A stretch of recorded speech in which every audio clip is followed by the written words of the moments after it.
आज हम बात करने वाले हैं स्ट्रेटेजिक माइंडसेट बाय थिबो म्यूरिस बुक के बारे में। प्रकाश एक 32 साल का आदमी जो हमेशा से अपनी लाइफ को लेकर थोड़ा सा कंफ्यूज रहा है। वो एक मिड साइज कंपनी में काम करता है और हर महीने सैलरी मिलने पर बस यही सोचता है कि आखिर वो अपनी लाइफ में क्या कर रहा है। कुछ साल पहले उसने बड़े सपने देखे थे, एक अच्छी नौकरी, खुद का घर और वो सब कुछ जो एक परफेक्ट लाइफ के लिए चाहिए। लेकिन अब दिन बस ऑफिस के काम और वीकेंड के बिंज वॉचिंग में निकल जाते हैं। एक दिन ऑफिस से लौटते वक्त मेट्रो में बैठे बैठे प्रकाश ने सोचा कि उसे अपनी लाइफ में कुछ बदलने की ज़रूरत है। उसने अपने दोस्त अरुण को फ़ोन किया, जो हमेशा उसे कुछ नया पढ़ने और सीखने की सलाह देता था। अरुण ने एक किताब सजेस्ट की, स्ट्रेटेजिक माइंडसेट, एक 7 दिन का योजना को पहचानने के लिए क्या महत्वपूर्ण है और एक ऐसी रणनीति बनाने के लिए जो काम करती है, द्वारा थिबो म्यूरिस से। प्रकाश ने तुरंत अपने फ़ोन में किताब डाउनलोड कर ली। उस रात उसने खुद से प्रॉमिस किया कि चाहे कुछ भी हो वो इस किताब को पूरा पढ़ेगा। अगली सुबह उसने अपना अलार्म जल्दी सेट किया और दिन की शुरुआत किताब के पहले चैप्टर से की। पहला लेसन था the importance of long term goals. Prakash को यह कुछ भारी भरकम टॉपिक लगा, लेकिन जैसे जैसे उसने पढ़ना शुरू किया वैसे वैसे उसे समझ आने लगा कि शायद उसकी लाइफ का मिसिंग पीस यही है। किताब में लिखा था कि अगर आपकी लाइफ में कोई लॉन्ग टर्म गोल नहीं है तो आप अपने छोटे छोटे डिसीजंस में ही उलझ कर रह जाते हो। प्रकाश को अचानक वो सारे पल याद आए जब उसने अपने गोल्स को क्लियर नहीं किया था।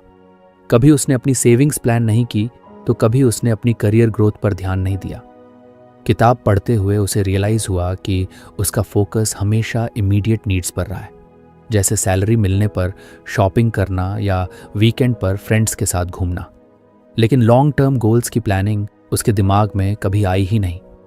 किताब ने उसे एक एनालॉजी दी, think of your life as a ship, without a clear destination the winds and currents will take you wherever they want, but if you have a clear goal you can steer the ship accordingly.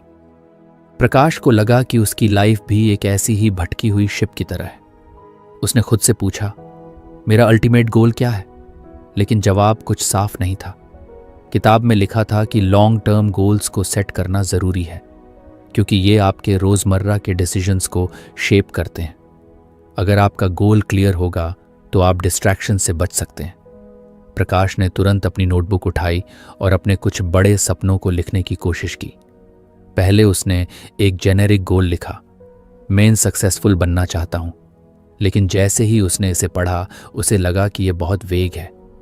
किताब में बताया गया था कि goals को specific और measurable होना चाहिए। इस पर काम करते हुए उसने लिखा, 5 साल में मुझे अपने फील्ड में एक सीनियर पोजीशन पर पहुंचना है। ये गोल उसे कुछ सॉलिड और अचीवेबल लगा। फिर उसने अपनी पर्सनल लाइफ के लिए गोल्स लिखे, जैसे अपनी हेल्थ पर ध्यान देना और एक घर खरीदना। किताब ने उसे एक और चीज़ सिखाई, अपने गोल्स पर रेगुलरली रिफ्लेक्ट करना। म्यूरिस ने लिखा था कि गोल्स को सिर्फ लिखकर छोड़ देना काफ़ी नहीं है, उन्हें टाइम टू टाइम रिव्यू करना ज़रूरी है ताकि आप ये देख सको कि आप सही ट्रैक पर हो या नहीं। प्रकाश को ये बात बहुत प्रैक्टिकल लगी। उसने अपने फ़ोन में वीकली रिमाइंडर सेट किया, रिव्यू योर गोल्स।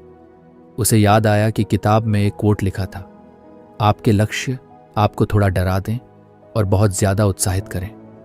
प्रकाश को ये लाइन बहुत इंस्पायरिंग लगी। उसने सोचा, अगर मेरे गोल्स मुझे चैलेंज नहीं कर रहे तो शायद वो गोल्स वर्थ अचीविंग ही नहीं है। उस दिन ऑफिस जाते वक्त प्रकाश ने मेट्रो में बैठकर अपने गोल्स के बारे में और सोचने का वक्त लिया। उसने डिसाइड किया कि वो हर दिन कम से कम 30 मिनट अपने गोल्स की तरफ काम करेगा, चाहे वो कुछ नया सीखना हो, कोई स्किल डेवलप करना हो या बस अपनी हेल्थ इंप्रूव करना हो। उसने एक ऐप डाउनलोड की जहां वो अपने डेली प्रोग्रेस को ट्रैक कर सके। ऑफिस में उस दिन उसे कुछ अजीब लगा। ऐसा लग रहा था जैसे अब उसे अपनी लाइफ को एक न्यू लेंस से देखना आ गया है। वो अपने काम पर पहले से ज़्यादा ध्यान देने लगा, क्योंकि उसे पता था कि यही उसकी लॉन्ग टर्म स्ट्रैटेजी का हिस्सा है। उसने अपने कॉलीग्स को भी नोटिस किया। कुछ लोग सिर्फ अपनी सैलरी के लिए काम कर रहे थे, जबकि कुछ लोग अपने करियर ग्रोथ को लेकर पैशनेट थे। प्रकाश को समझ में आ गया कि उसे कौन सा रास्ता चुनना है। शाम को घर लौटकर उसने फिर से किताब पढ़ना शुरू किया। उसने उस दिन सिर्फ पहला लेसन ही खत्म किया था, लेकिन उस लेसन ने उसकी सोच बदल दी थी। उसने महसूस किया कि अगर वो अपनी लाइफ में बड़ा बदलाव लाना चाहता है तो उसे स्मॉल बट कंसिस्टेंट स्टेप्स लेने होंगे। रात को सोने से पहले उसने अपने गोल्स को दोबारा पढ़ा और खुद से वादा किया कि चाहे कितना भी मुश्किल क्यों ना हो, वो अपनी लाइफ को बेहतर बनाने के लिए हर संभव कोशिश करेगा। दिन सुबह प्रकाश ने फिर से अपनी अलार्म की आवाज पर उठते ही किताब खोल ली। उसने सोचा, कल की तरह आज भी कुछ नया सीखने को मिलेगा। पहले चैप्टर ने उसकी सोच को पूरी तरह बदल दिया था। अब वो लाइफ में फोकस और क्लैरिटी लाने के लिए जेन्युइनली एक्साइटेड था। आज का लेसन था इफेक्टिवनेस ओवर एफिशिएंसी। उसने पढ़ना शुरू किया और धीरे धीरे हर लाइन में डूबता चला गया।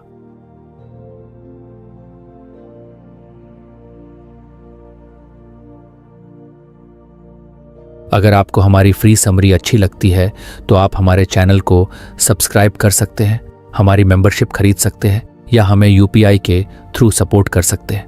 अब समरी पर वापस चलते हैं।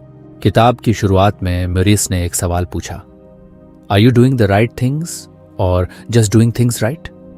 इस सवाल ने प्रकाश को सोचने पर मजबूर कर दिया।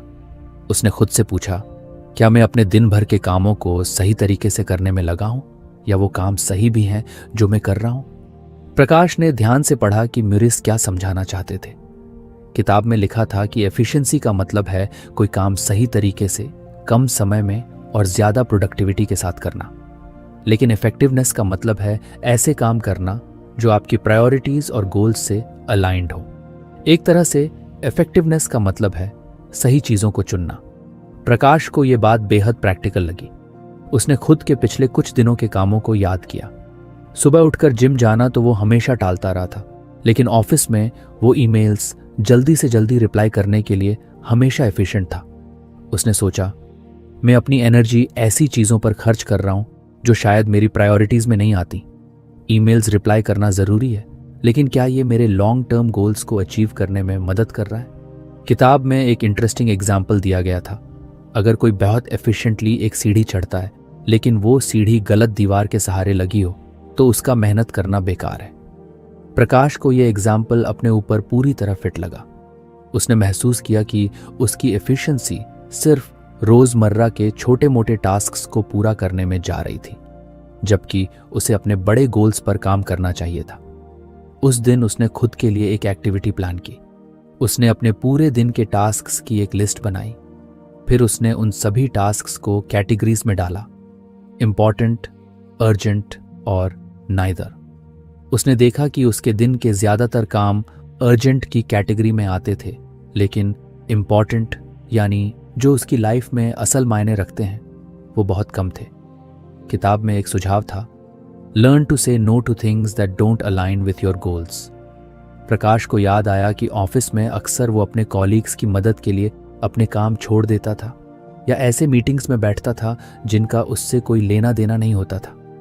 उसने ठान लिया कि अब वो अपनी प्रायोरिटीज पर फोकस करेगा। उस दिन ऑफिस में उसने इस लेसन को प्रैक्टिकली अप्लाई करने की कोशिश की।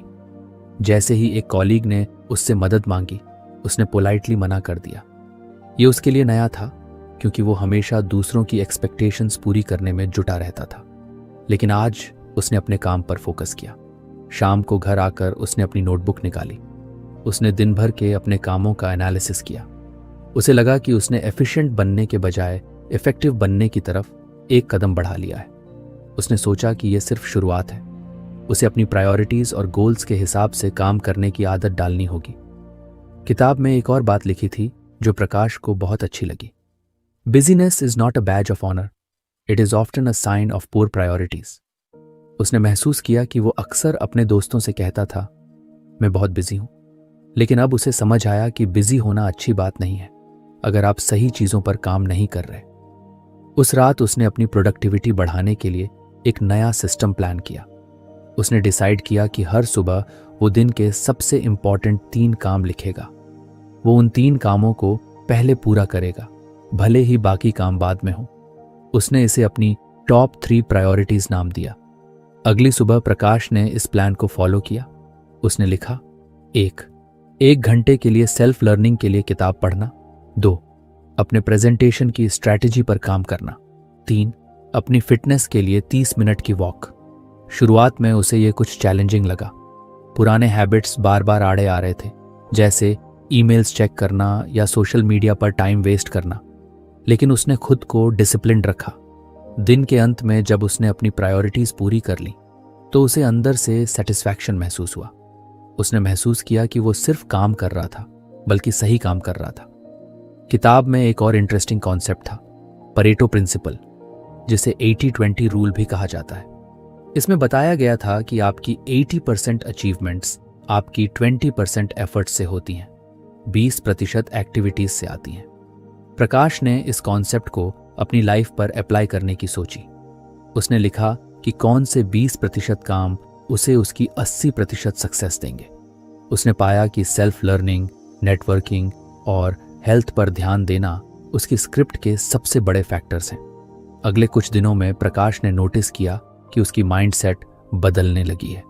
वो अब हर काम को करने से पहले खुद से पूछता, क्या ये मेरे गोल्स के लिए ज़रूरी है?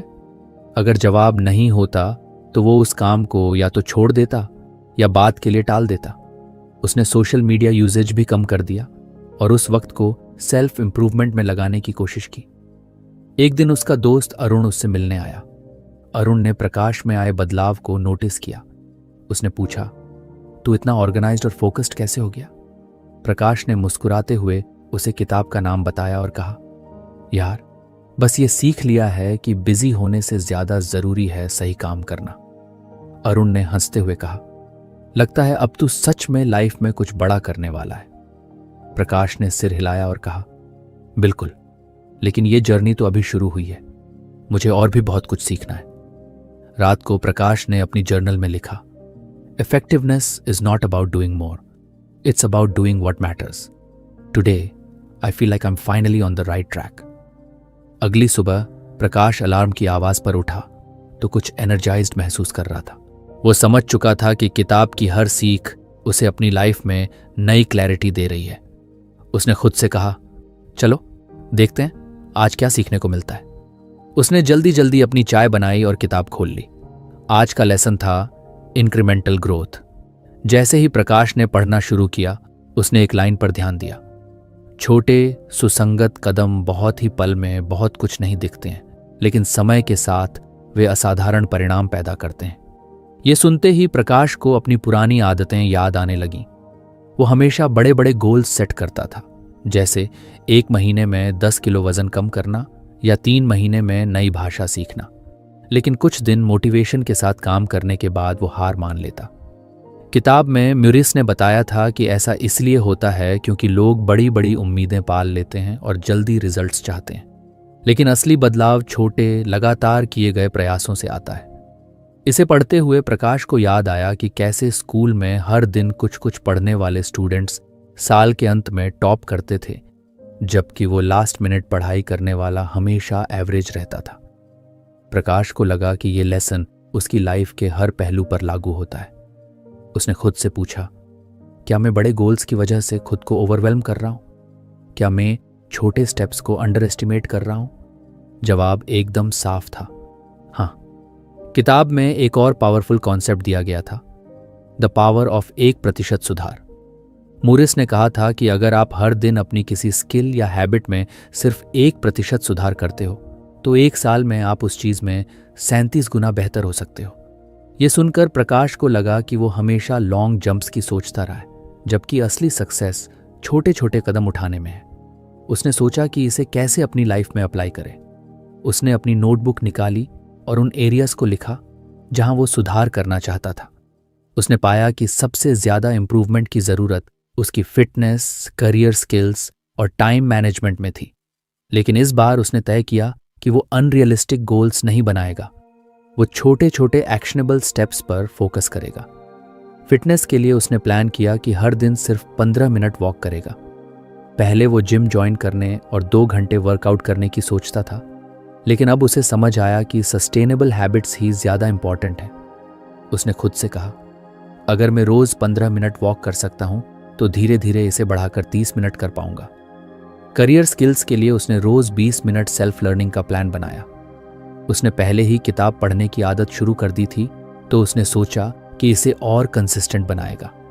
उसने लिंक्डइन पर कुछ फ्री कोर्सेज के बारे में भी सर्च किया जो उसके करियर के लिए रेलेवेंट थे। टाइम मैनेजमेंट के लिए उसने पोमोडोरो तकनीक आजमाने का सोचा। इस तकनीक में 25 मिनट फोकस के साथ काम करना होता है और फिर 5 मिनट का ब्रेक लिया जाता है। प्रकाश ने महसूस किया कि उसकी प्रोडक्टिविटी अक्सर डिस्ट्रैक्शंस की वजह से कम हो जाती है। ये तकनीक उसे फोकस्ड रहने में मदद कर सकती थी। उस दिन ऑफिस में प्रकाश ने पहली बार इंक्रीमेंटल ग्रोथ का प्रैक्टिकल टेस्ट किया। उसने सोचा कि वो अपनी सबसे बोरिंग टास्क, एक पुरानी रिपोर्ट को ऑर्गेनाइज करना, 25 मिनट के सेशन में करेगा।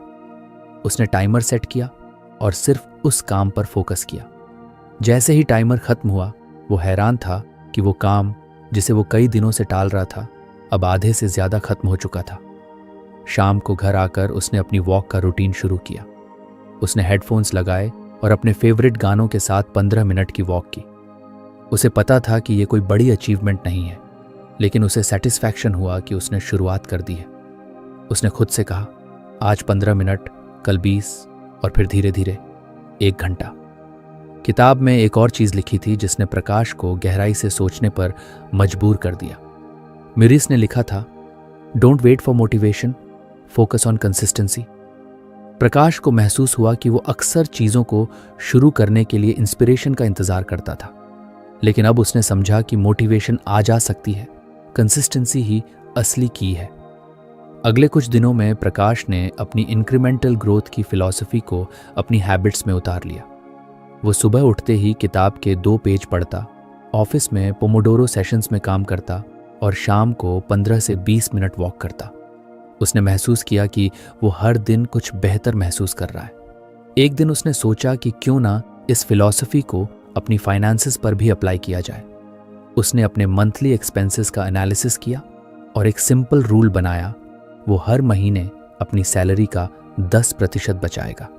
पहले वो सोचता था कि बड़ी सेविंग्स तभी हो सकती है जब उसकी सैलरी बढ़ेगी, लेकिन अब उसे समझ आया कि छोटी सेविंग्स भी लंबे समय में बड़ा फर्क ला सकती है।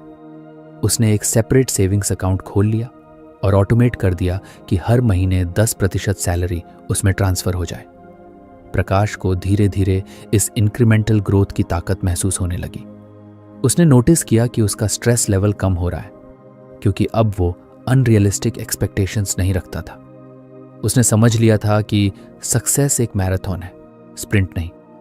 एक वीकेंड पर जब प्रकाश अपने दोस्त अरुण से मिला तो उसने अपनी प्रोग्रेस के बारे में बताया। अरुण ने उसकी बात सुनकर कहा, तू बहुत सही जा रहा है, लेकिन क्या कभी ये महसूस हुआ कि छोटे छोटे स्टेप्स कभी कभी बोरिंग लग सकते हैं? प्रकाश ने जवाब दिया, हाँ बिल्कुल, लेकिन अब मुझे ये समझ आ गया है कि डिसिप्लिन हमेशा एक्साइटिंग नहीं होता। धीरे धीरे रिजल्ट्स नजर आने लगते हैं और वही मोटिवेशन देता है। अरुण ने मुस्कुराते हुए कहा, तो अब तू बड़ी लीप्स लेने का सपना छोड़ चुका है? प्रकाश ने कहा, नहीं, बड़े सपने अब भी हैं, लेकिन उन्हें हासिल करने का तरीका बदल गया है। अब मैं छोटे स्टेप्स को भी उतना ही इंपॉर्टेंट मानता हूं जितना डेस्टिनेशन को। रात को प्रकाश ने अपनी जर्नल में लिखा, small steps are not insignificant, they are the foundation of great achievements. Today I walked 15 minutes, read 5 pages and completed 1 productive Pomodoro session। ये सब छोटे लग सकते हैं, लेकिन मैं जानता हूं कि ये मेरे फ्यूचर को बेहतर बना रहे हैं। प्रकाश ने अब तक अपनी लाइफ में कई छोटे छोटे बदलाव करने शुरू कर दिए थे। उसने महसूस किया कि इंक्रीमेंटल ग्रोथ का कॉन्सेप्ट उसकी जिंदगी को बेहतर बना रहा है। लेकिन जब उसने किताब का अगला लेसन पढ़ा, मैनेजिंग एनर्जी साइकिल्स, तो उसे लगा कि यह शायद अब तक की सबसे प्रैक्टिकल और इम्पैक्टफुल सीख हो सकती है। सुबह की चाय पीते हुए प्रकाश ने किताब पढ़नी शुरू की। इस लेसन की पहली ही लाइन थी, it's not about managing time, it's about managing energy. Prakash को यह बात कुछ कंफ्यूजिंग लगी। उसने हमेशा सुना था कि टाइम मैनेजमेंट ही प्रोडक्टिविटी का सबसे बड़ा रहस्य है, लेकिन म्यूरिस कुछ और ही कह रहे थे। उसने पढ़ना जारी रखा।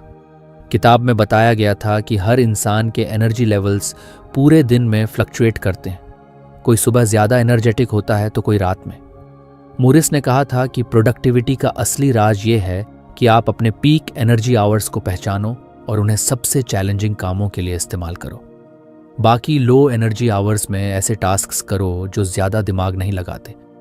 प्रकाश ने सोचा, यार ये तो एकदम सही बात है। मैं अक्सर सबसे मुश्किल कामों को तब टैकल करता हूँ जब मेरा दिमाग थका हुआ होता है और फिर उस काम में ज़्यादा वक्त लग जाता है। उसने तुरंत अपनी नोटबुक निकाली और खुद से सवाल किए। 1. मेरे दिन के कौन से घंटे सबसे प्रोडक्टिव होते हैं? दूसरे, मैं किस वक्त सबसे थका हुआ महसूस करता हूँ? तीसरा, क्या मैं अपने हाई एनर्जी समय का सही इस्तेमाल कर रहा हूँ? उसने अपनी दिनचर्या पर गौर किया। उसे याद आया कि सुबह का समय उसके लिए सबसे अच्छा होता है। चाय पीने के बाद वो तरोताज़ा महसूस करता था और तब उसका दिमाग सबसे तेज चलता था। लेकिन अक्सर वो उस वक्त ईमेल्स और छोटे मोटे कामों में उलझा रहता था। दूसरी तरफ दोपहर के बाद उसका एनर्जी लेवल गिरने लगता था, लेकिन तब वो अपने सबसे चैलेंजिंग टास्क्स पर काम करने की कोशिश करता। किताब में म्यूरिस ने सुझाव दिया था कि अपनी एनर्जी को मैनेज करने के लिए सबसे पहले आपको अपने एनर्जी साइकिल्स को ट्रैक करना होगा। प्रकाश ने इसे अगले कुछ दिनों के लिए आजमाने का फैसला किया। उसने अपने दिन के हर घंटे का एनर्जी लेवल नोट करना शुरू किया। उसने एक सिंपल स्केल बनाया, लो, मीडियम और हाई। कुछ दिनों तक ट्रैक करने के बाद प्रकाश ने पैटर्न्स देखे। सुबह 8 बजे से 11 बजे तक उसका एनर्जी लेवल हाई था। दोपहर 2 बजे से 4 बजे के बीच ये लो हो जाता था। शाम को 6 बजे के बाद ये फिर से मीडियम हो जाता था। ये पैटर्न्स देखकर उसे लगा कि अब वो अपने टास्क्स को बेटर ऑर्गेनाइज कर सकता है। उसने सोचा कि चैलेंजिंग काम जैसे प्रेजेंटेशंस बनाना या स्ट्रेटेजिक प्लानिंग वो सुबह करेगा, जबकि रिपीटेटिव या सिंपल काम जैसे ईमेल्स का जवाब देना वो दोपहर में करेगा। अगले दिन प्रकाश ने अपनी नई स्ट्रैटेजी को लागू किया। उसने सुबह उठते ही अपने सबसे इंपॉर्टेंट काम की लिस्ट बनाई। उसका पहला काम था अगले हफ्ते की क्लाइंट प्रेजेंटेशन तैयार करना। उसने चाय पीते ही इस पर काम करना शुरू किया। पहले वो इस काम को दोपहर में करता, लेकिन अब उसने इसे अपने हाई एनर्जी समय पर शिफ्ट कर दिया। प्रकाश को एक बड़ा फर्क महसूस हुआ। मुश्किल काम जो पहले उसे भारी लगता था, अब सरप्राइजिंगली आसान लग रहा था। वो जल्दी और ज्यादा फोकस के साथ काम कर पाया। 2 घंटे में उसका प्रेजेंटेशन ड्राफ्ट तैयार हो गया। उसने खुद से कहा, यार ये एनर्जी मैनेजमेंट तो सच में कमाल की चीज है। दोपहर में जब उसका एनर्जी लेवल लो था, उसने सिर्फ ईमेल्स और छोटे मोटे एडमिन टास्क्स पर काम किया। उसने देखा कि ये टास्क्स कम एनर्जी में भी आसानी से हो गए। उसे महसूस हुआ कि उसने अपने समय और एनर्जी का सही इस्तेमाल किया। शाम को जब उसका एनर्जी लेवल मीडियम पर था, उसने अपनी सेल्फ लर्निंग पर काम किया। उसने किताब के अगले कुछ पेज पढ़े और एक नई स्किल पर रिसर्च की। दिन के अंत में उसे सेटिस्फैक्शन था कि उसने पूरे दिन को अच्छे से मैनेज किया। किताब में एक और बात थी जिसने प्रकाश को सोचने पर मजबूर कर दिया। म्यूरिस ने कहा था, rest and recovery are just as important as work. Without adequate rest, even your peak hours lose their potential. Prakash को समझ आया कि वो अक्सर खुद पर जरूरत से ज्यादा दबाव डालता था। वो सोचता था कि हर वक्त प्रोडक्टिव रहना ही कामयाबी का राज है, लेकिन अब उसे एहसास हुआ कि ब्रेक्स और रिकवरी इक्वली इंपॉर्टेंट है। उसने अपनी रूटीन में ब्रेक्स को शामिल करने का फैसला किया। उसने पोमोडोरो टेक्निक को कुछ ट्वीक किया। अब वो हर 25 मिनट के बाद 5 मिनट का ब्रेक लेता था और हर 2 घंटे के बाद 15 मिनट का लॉन्गर ब्रेक। इन ब्रेक्स में वो पानी पीता, कुछ वॉक करता या बस अपनी आंखें बंद करके आराम करता। कुछ दिनों में ही प्रकाश ने नोटिस किया कि उसकी एफिशिएंसी बढ़ गई है। वो पहले जितना काम 6। अरुण ने हंसते हुए कहा, तू तो अब प्रोडक्टिविटी गुरु बन गया है। प्रकाश ने जवाब दिया, यार ये सब कुछ इतना आसान लग रहा है, लेकिन मैं पहले कभी इस पर ध्यान ही नहीं देता था। बस काम करता रहता था, बिना ये सोचे कि सही वक्त पर सही काम करना कितना जरूरी है। अरुण ने पूछा, तो अब क्या तू हर वक्त रिलैक्स रहता है? प्रकाश ने मुस्कुराते हुए कहा, नहीं यार, काम का प्रेशर अब भी होता है, लेकिन अब मैं स्मार्ट तरीके से काम करता हूं। सबसे मुश्किल काम तब करता हूं जब मेरी एनर्जी हाई होती है, और जब मेरी एनर्जी कम होती है तो मैं खुद को अननेसेसरी पुश नहीं करता। रात को प्रकाश ने अपनी जर्नल में लिखा, आज मैंने महसूस किया कि ऊर्जा का प्रबंधन समय के प्रबंधन से अधिक महत्वपूर्ण है। By aligning my tasks with my energy levels, I've become more productive and less stressed. This is a game changer. प्रकाश की ये नई हैबिट अब उसकी लाइफ का हिस्सा बन चुकी थी। उसने जाना कि एनर्जी मैनेजमेंट सिर्फ काम के लिए नहीं बल्कि हर चीज के लिए जरूरी है, चाहे वो फिटनेस हो, रिलेशनशिप्स हो या सेल्फ ग्रोथ। अगले दिन सुबह प्रकाश अपनी रूटीन चाय के साथ बैठा और किताब का नया चैप्टर खोलते ही मुस्कुरा दिया। आज का टॉपिक था कल्टीवेटिंग अ स्ट्रैटेजिक माइंडसेट।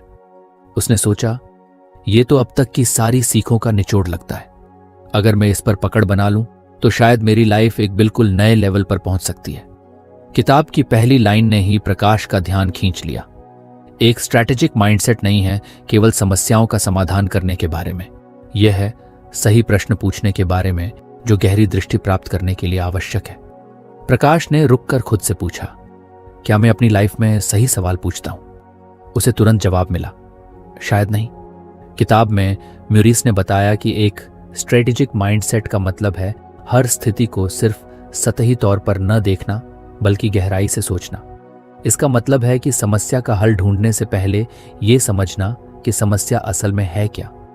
प्रकाश को लगा कि यह बात उसकी पर्सनल और प्रोफेशनल लाइफ दोनों पर लागू होती है।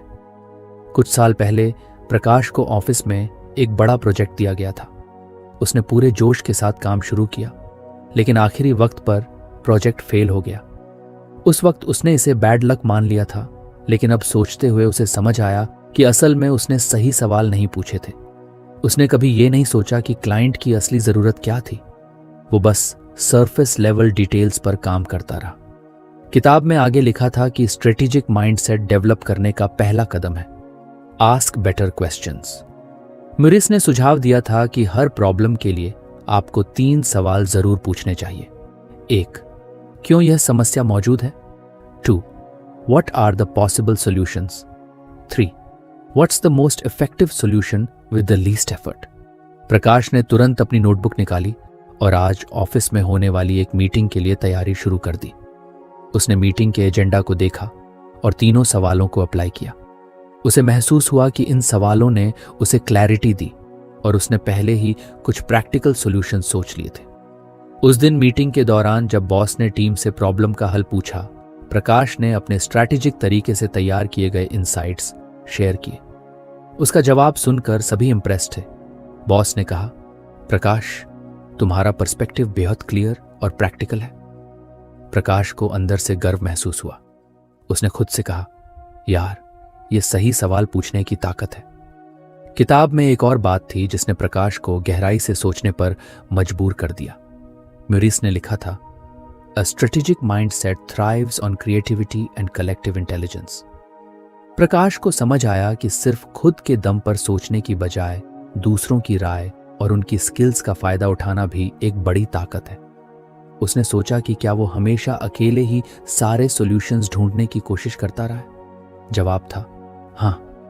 उसने उसी वक्त एक नई आदत अपनाने का फैसला किया। उसने अपनी टीम में एक ब्रेनस्टॉर्मिंग सेशन प्लान किया जिसमें हर किसी को अपनी राय रखने का मौका मिले। उसने महसूस किया कि दूसरों के पर्सपेक्टिव से उसे वो इनसाइट्स मिल सकते हैं जिनके बारे में उसने कभी सोचा ही नहीं था। अगले हफ्ते जब प्रकाश ने अपनी टीम के साथ एक प्रोजेक्ट पर काम करना शुरू किया तो उसने देखा कि एक टीम में कई अलग अलग आइडियाज मिलते हैं। एक जूनियर मेंबर ने एक ऐसा आइडिया दिया जो सबसे प्रैक्टिकल और कॉस्ट इफेक्टिव था। प्रकाश को लगा कि अगर वो अपनी पुरानी आदत के मुताबिक अकेले डिसीजन लेता तो ये ब्रिलियंट आइडिया शायद सामने ही नहीं आता। म्यूरिस ने किताब में क्रिएटिविटी को भी स्ट्रेटेजिक माइंडसेट का एक अहम हिस्सा बताया था। उन्होंने कहा था, creativity isn't limited to art. It's the ability to look at problems from new angles and craft innovative solutions. प्रकाश ने इसे अपनी लाइफ में इम्प्लीमेंट करने के लिए एक और एक्सरसाइज शुरू की। उसने हर दिन एक समस्या के लिए कम से कम 3 अलग अलग सॉल्यूशंस सोचना शुरू किया। पहले यह कुछ मुश्किल लगा, लेकिन धीरे धीरे उसने महसूस किया कि उसका दिमाग ज्यादा फ्लेक्सिबल हो रहा है। एक दिन जब प्रकाश ऑफिस में एक टाइट डेडलाइन के साथ फंसा हुआ था, उसने अपनी क्रिएटिविटी को टेस्ट करने का फैसला किया। उसने अपने यूजुअल तरीके को छोड़कर एक नया और सिंप्लीफाइड तरीका अपनाया। नतीजा ये हुआ कि उसका काम पहले से आधे समय में पूरा हो गया। उसने महसूस किया कि क्रिएटिविटी सिर्फ आर्ट नहीं है, ये काम को स्मार्टली टैकल करने का तरीका भी है। प्रकाश ने किताब के उस हिस्से को भी गहराई से पढ़ा जहां म्यूरिस ने कलेक्टिव उन्होंने लिखा था कि हर इंसान का अपना एक यूनिक पर्सपेक्टिव होता है और जब इन पर्सपेक्टिव्स को मिलाया जाए तो एक्स्ट्रॉर्डिनरी रिजल्ट्स मिल सकते हैं। प्रकाश ने खुद से कहा, यार ये तो टीम वर्क का अल्टीमेट पावर है। उसने अपनी टीम के साथ काम करते हुए यह फिलॉसफी अपनानी शुरू कर दी।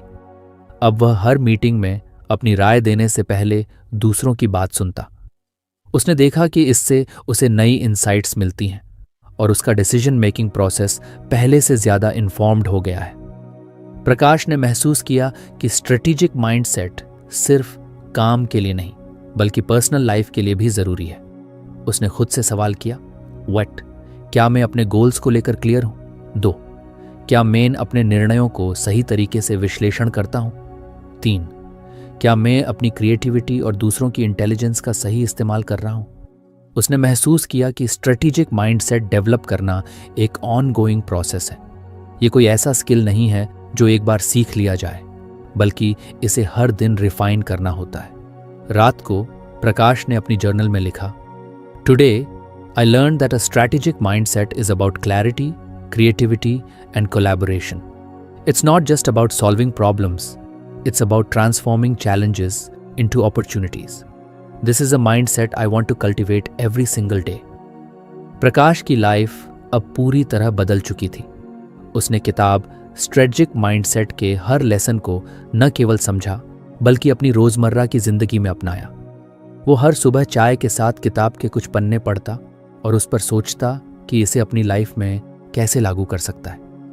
उसने देखा कि इन छोटे छोटे बदलावों ने उसकी प्रोडक्टिविटी, सोचने के तरीके और ओवरऑल सेटिस्फैक्शन को कितना बेहतर बना दिया है। अब प्रकाश सिर्फ कामयाबी के पीछे भागने वाला आदमी नहीं रहा।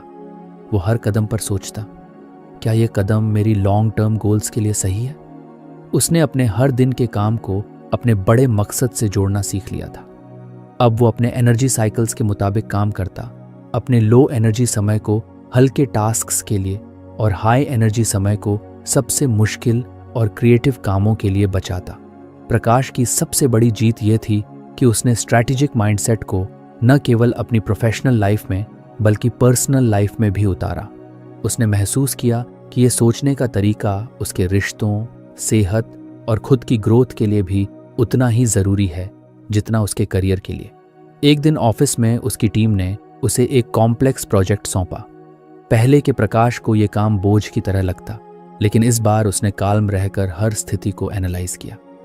उसने टीम के साथ मिलकर सही सवाल पूछे, हर पर्सपेक्टिव को सुना और क्रिएटिविटी के साथ एक ऐसा सॉल्यूशन तैयार किया जो सभी को प्रैक्टिकल और प्रभावी लगा। प्रोजेक्ट न केवल समय पर पूरा हुआ बल्कि क्लाइंट से भी उसे बहुत तारीफ मिली। प्रकाश के बॉस ने मीटिंग के दौरान कहा, प्रकाश, तुम्हारे काम करने के तरीके में जो क्लैरिटी और स्ट्रैटेजी दिखती है वो काबिले तारीफ है। यह सुनकर प्रकाश ने मन ही मन सोचा कि यह बदलाव सिर्फ उसकी मेहनत का नतीजा नहीं बल्कि इस किताब और इसके लेसन्स की वजह से है, जिसने उसकी सोचने का तरीका ही बदल दिया। पर्सनल लाइफ में भी प्रकाश के रिश्ते पहले से बेहतर हो गए थे। अब वो हर समस्या को एक चैलेंज की तरह देखता और उसे सॉल्व करने के लिए क्रिएटिव तरीके अपनाता। उसने अपने दोस्तों और परिवार के साथ ज्यादा मीनिंगफुल कॉन्वर्सेशंस करना शुरू किया। उसने अपनी प्रायोरिटीज को लेकर क्लैरिटी हासिल कर ली थी। रात को जब प्रकाश किताब का आखिरी पन्ना पढ़ रहा था तो उसने महसूस किया कि यह सिर्फ एक किताब नहीं बल्कि उसके लिए एक गाइड बुक थी। उसने किताब को बंद किया, अपनी नोटबुक में लिखा, this isn't the end, it's the beginning of a new way of living. Strategic thinking isn't just a skill, it's a lifestyle. Thank you म्यूरिस for showing me how to live better, work smarter and dream bigger. Prakash ने अपने आप से वादा किया कि वो इस माइंडसेट को हमेशा अपने साथ रखेगा। उसने अपनी किताब को अलमारी में नहीं रखा बल्कि अपने डेस्क पर रख लिया ताकि जब भी उसे क्लैरिटी की ज़रूरत हो वो इसे खोलकर एक बार फिर से पढ़ सके। उस रात प्रकाश सोने से पहले मुस्कुराया। उसे लगा कि वो अब वो इंसान बन गया है जो अपनी लाइफ को केवल सर्वाइव नहीं बल्कि थ्राइव कर रहा है। और यही असली जीत थी। तो फ्रेंड्स, ये थी हमारी आज की बुक समरी। आपको कैसी लगी कमेंट करके ज़रूर बताएं, और धन्यवाद आपका समरी एंड तक सुनने के लिए।